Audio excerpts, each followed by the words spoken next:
Hey there, week 11 is done, and while it wasn't as chaotic as the last couple of weeks, it certainly had its share of controversy.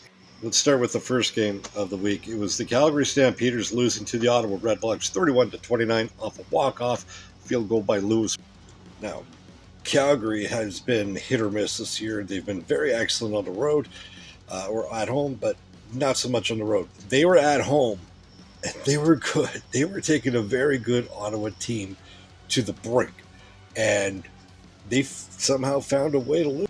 But I don't think a lot of people are talking about the moment of Jeremiah Masoli playing his first game, his first meaningful game since 2022, start and finish. I mean, he threw his first touchdown pass in 2 years.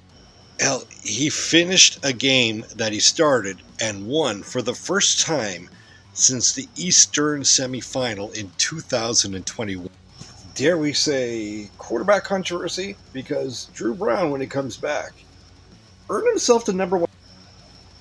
Second game that happened was the Alouettes 27-24 over the Saskatchewan Roughriders. Let's be honest. For about 45 minutes, the Saskatchewan Roughriders were clearly the better team. But you know what they say with moral victories and stuff like that. The deserve a win-o-meter just was all over the place. And I know there's going to be a lot of people that want to talk about the controversy. Was his foot in or was it out? And I'm referring to Davis Alexander on the game-winning touch. And I'm sure a lot of people are going to point to the missed field goals, including one that went for a field goal return for a touchdown, as the reason that the Riders lost. And the missed field goal part is 99% right. But I want to talk about something that happened before the first quarter ended, because the Saskatchewan Roughriders were third and short. In fact, third and inches. Corey May says, "Let's keep our starting quarterback. You know, the guy that just came back from an injury. Let's keep him out there, and let's trick the defense into going offside." Listen, I hate that. I hate that move. It works once out of for every 100 tries. It's a very low percentage. They were third in inches. You could literally have a backup quarterback fall forward, and you get that first down. So what happens? They take a delay of game penalty, match it back 5 yards, and Brett Lauther misses the field goal. Yeah, Brett Lauther missing all those field goals cost the Riders the game, but this is what happens when you coach scared. And this is why I say the deserve the win-o-meter was all over the place, because clearly they were the better team, but that sequence alone, clearly the karma, the football gods worked in its favor to give the Alouettes the win, because Saskatchewan did not deserve to win based off that sequence alone. First off, prayers to Luther Hakanavahu and Taylor Powell, who were knocked out. In fact, Luther was stretchered out of the game at the first play from screen. Things were not looking good, but he was moving his extremities an hour after this, and he was actually discharged from the hospital the next day. Taylor Powell didn't necessarily go to the hospital, but he was under concussion protocol. And you thought that the Hamilton Tiger Cats, this would have been a good gut check time, but as you can tell by the score, the Edmonton Elks just throttled the Tiger Cats 47-22.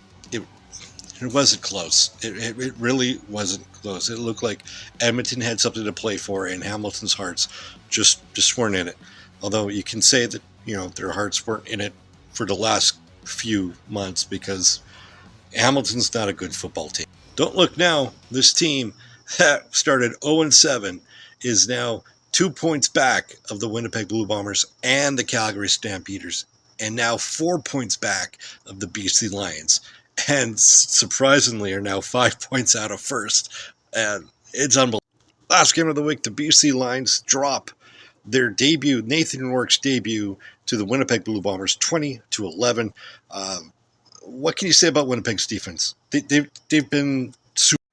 2 weeks ago, they shut out the BC Lions 25-0, and they didn't get their first points, surrender their first points until the fourth quarter. That's right. The Winnipeg Blue Bombers went a full 7 quarters without surrendering a point. I don't care if you think that that can't be contained. That's pretty badass. And the fact they didn't allow a touchdown until garbage time, like 2 seconds left in the game, garbage.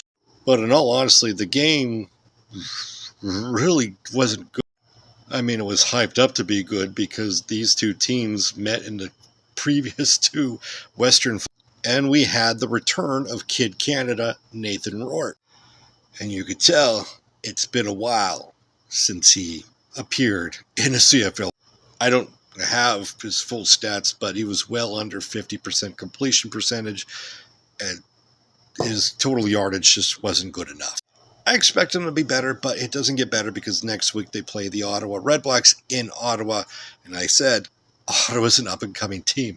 They're good. But can we pause a second to show the true highlight in last night's